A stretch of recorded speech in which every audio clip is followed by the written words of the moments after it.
Um país ao sul do Equador passou anos fazendo sua economia rodar em círculos inflacionários, transformando seu imenso território e os mais de 120 milhões de habitantes num verdadeiro laboratório experimental de teses e testes econômicos. Lembrado como o país das jabuticabas, fruta doce, exótica e desconhecida fora do seu território, este país proporcionou ao mundo mais uma estranha novidade. 20 trilhões e 700 bilhões percentuais de inflação acumulada num período de 15 anos. Sem guerras internas ou externas e abençoado por natureza, não havia justificativa racional para o abismo numérico. Não foi apenas mais uma jabuticaba amarga oferecida à ciência política e econômica. Foi um recorde mundial de imposto indireto e concentração de renda.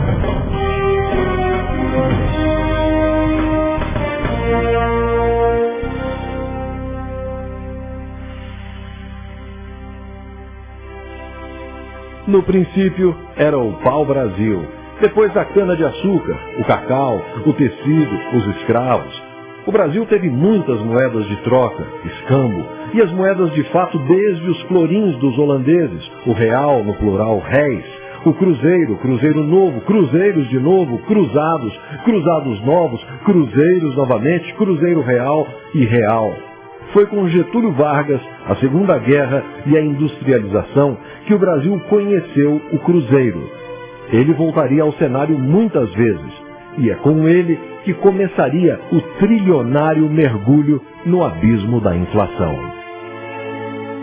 Tudo começa com efeito lá nos anos 60, quando o governo descobre que pintar pedaços de papel para pagar suas contas é um instrumento de fazer o bem, seja construir cidades como Brasília ou outras coisas. Vem um governo militar e combina duas coisas. Uma é anestesia, ou seja, a capacidade de indexação, correção monetária, mecanismos que permitem que alguns segmentos da sociedade convivam com a inflação de forma pacífica, e repressão, que é o governo militar. Então tá bom, se você, sindicato, não está satisfeito, não há o que fazer. E aí, durante o período militar, houve uma acumulação imensa de tensões, vamos dizer assim, nas finanças públicas e muita inflação reprimida. Vem a democracia em 1985, a inflação brasileira está na faixa dos 100% ao ano. Já não era pequenininha no final do governo militar. No final da administração do presidente Sarney, que foi o primeiro governo democrático que a gente tem em tanto tempo, o último mês do governo Sarney foi de 80% ao mês de inflação. Ou seja, como é que o Brasil vai de 100% ao ano para 80% ao mês no primeiro governo democrático, depois de 20 anos, 30 anos, sei lá quanto tempo de governo militar? Acumulou 20,7 trilhões por cento de inflação de abril de 1980 até 1995, em 15 anos. Isso é uma tragédia distributiva, econômica, de proporções extraordinárias, tá certo? Então, quem viveu esses 15 anos anteriores ao Plano Real, talvez só não tenha sentido tanta dor, porque tínhamos essa dose regular de morfina ou cocaína proporcionada pela correção monetária, que dava certa anestesia. A economia brasileira, na década de 80, passou pela experiência de vários planos de estabilização. Naquela oportunidade, esses planos tentaram tratar um doente com um tipo de medicamento que era errado. Fazendo analogia com o médico, quer dizer, o Brasil estava doente e apresentava uma febre. Obviamente, você teria que verificar quais seriam as origens dessa doença. Em economia, a gente pode dividir os fatores que afetam o fenômeno em dois: o mecanismo de propagação e as origens. O mecanismo de propagação corresponde à febre. As origens do problema na economia brasileira desde a década de 80 é, ainda hoje, a crise fiscal do Estado. Durante muitos anos o Brasil financiou seus gastos públicos com instrumentos da inflação.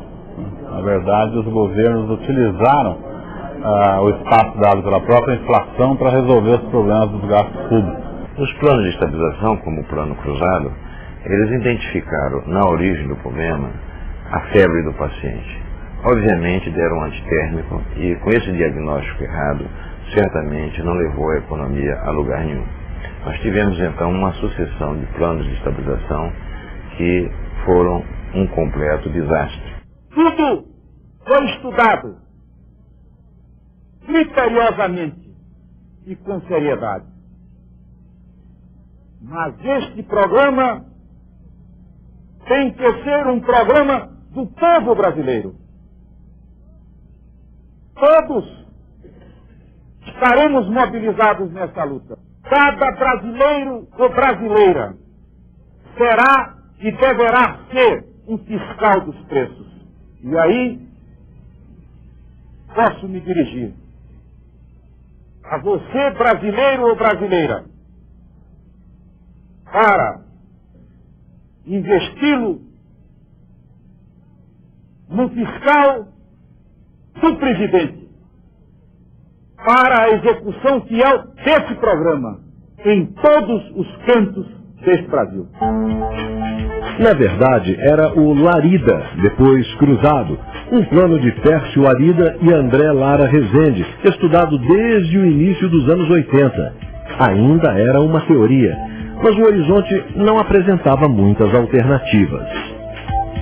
Quando já estava assim na boca aí de sair o plano, alguém disse para o Sarney assim, né? Olha, mas o negócio é o seguinte, isso aqui é uma jogada de alto risco, se der errado vai ser uma hecatombe, né? Aí eu falei, não tem problema, a situação já está ruim, quer dizer, não pode ficar pior que isso. Então o que digamos assim, levou ao Sarney a tomar a decisão do plano foi mais ou menos ter uma última saída. Ao contrário do plano real, né, se chegou à conclusão de que o plano tinha que ser uma surpresa, tinha que ser aplicado da noite para o dia e tinha que ser uma surpresa. Eu mesmo dei uma entrevista desafortunada ao Jornal do Brasil porque fiz a referência crítica. Uma semana depois veio o plano, eu não sabia. Eu tinha sido líder do governo, mas era senador e não tinha informação. Aí veio o plano cruzado, que foi, digamos, a primeira tentativa mais organizada de enfrentar a questão da inflação, né? E o plano, no início, deu certo, né? Ele veio com certos componentes que eram complicados, porque um foi o controle de preço, né? E controle de salário. E essa coisa toda que depois é difícil depois você manobrar. Doravante, 1.000 cruzeiros passa a valer 1 cruzado e 13 cruzados e 80 centavos, equivalem a $1. Todos os preços em cruzados estão congelados. O congelamento se inscreve na mesma lógica de contenção da inércia inflacionária e visa abortar o processo de reajustes contínuos. O Funaro nunca foi economista, né? Era um administrador.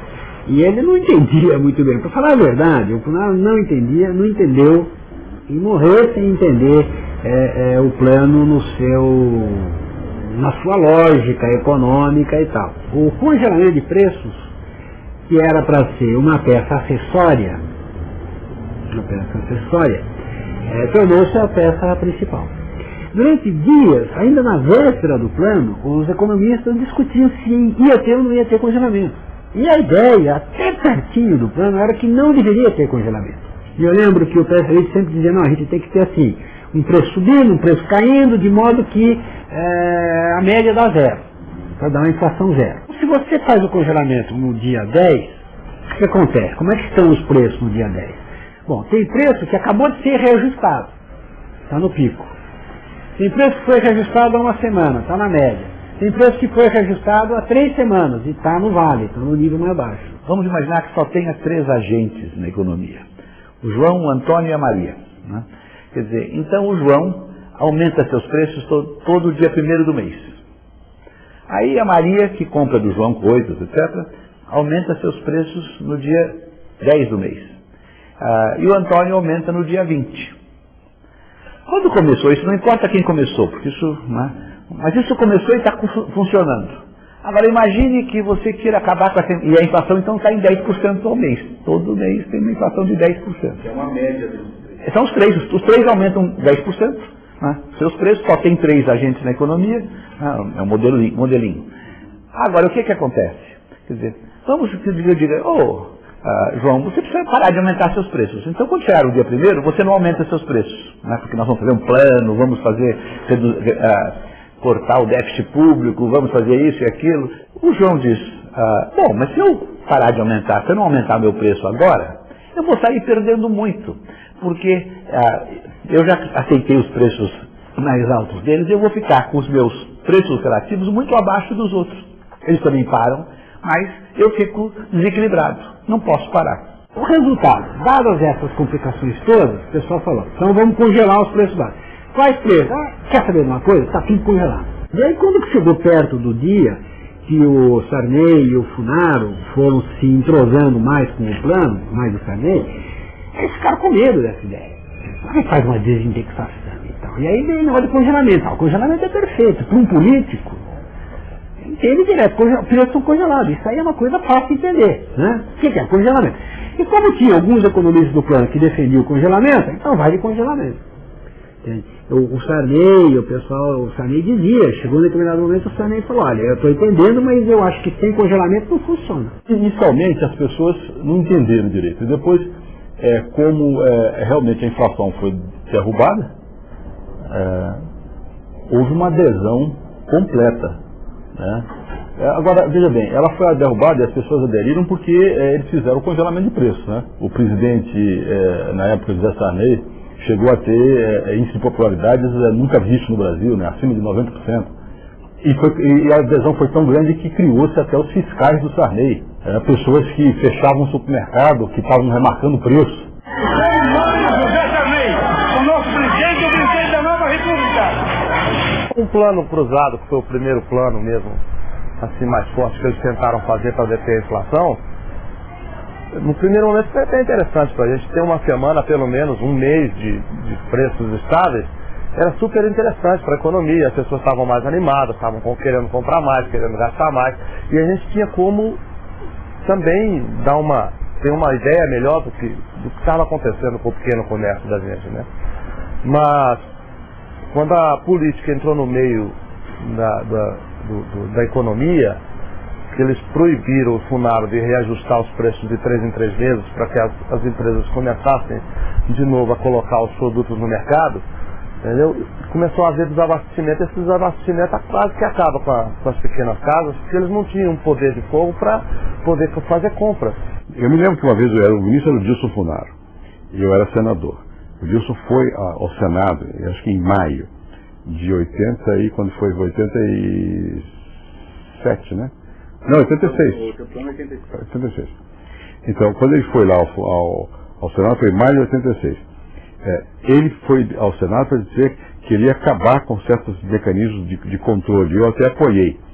Então, mas isso caiu muito mal, porque todo mundo queria mesmo uma economia controlada, com o governo interferindo, né, com controle de preço, não sei o quê, porque era isso o hábito. Um pouco antes do cruzado, a gente fazia um remanejamento de preços semanal.